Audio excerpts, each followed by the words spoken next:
the thing is, at your source, your true self as pure awareness, let's say, it is love at its essence. It is compassion, it is kindness. And so sometimes when something like rage or fury, I think is the word that was used, when fury rises, we need to fully feel fury, and then on the other side of it we find this pure awareness. We find this love, we find this kindness behind it. The fury is rising because part of you knows yourself to be George Floyd. Part of you may not never in this life truly know what it's like to live through the being a person of color, but yet something in your gut is telling you that you know this primordial pain, this injustice, and you won't let it pass by. And so in a way, this fury is indicating to you that you are connected, you are one, you are feeling the pain for yourself. And if we need to take time to lay in the grass, or I personally like to shake my body sometimes to just get things moving, or if we need to breathe, if we need to read an inspirational text, then this is also okay. Like I said, we don't need to force the feelings. If rage is there and we're able to face it and feel it, then great. But if we find ourselves, also, I was just speaking about this with Ishvari, like also around this can be guilt. A guilt for the color of our own skin, and feeling somewhat responsible for feeding a systemic culture that has this invisible or visible hierarchy.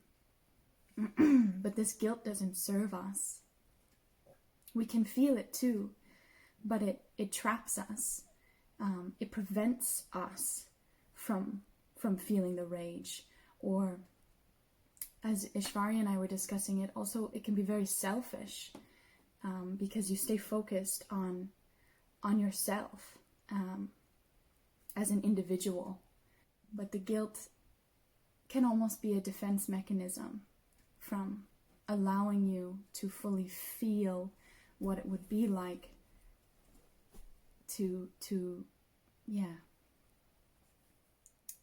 live as a person of color, to be the mother of George Floyd, the sister of George Floyd, or any other person of color who has suffered the exact same or similar circumstances just because of the color of their skin.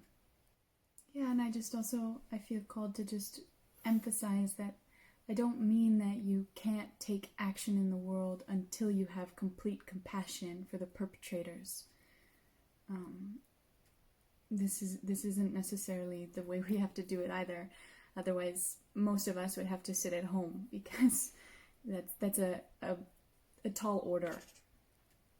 But we can be doing our own self-work of practicing compassion, of feeling the feelings, and of also researching and studying, and then also taking time to shake it out and lay in the grass. But I think even to be aware that one is feeling called to cultivate compassion is an indication that you already know this. But yeah, I personally am very inspired by Martin Luther King, and I feel that a lot of his teachings are still so apparent and appropriate, and he preached a lot about moving from love when taking action in the world. And a lot of even my teachers in India speak about this, that even just to cook a meal, to go down into your kitchen and make a meal, this should be an action of love. This is what the Bhagavad Gita, its main teaching is, that if we can move through the world from action rather than reaction, then our actions will be right actions.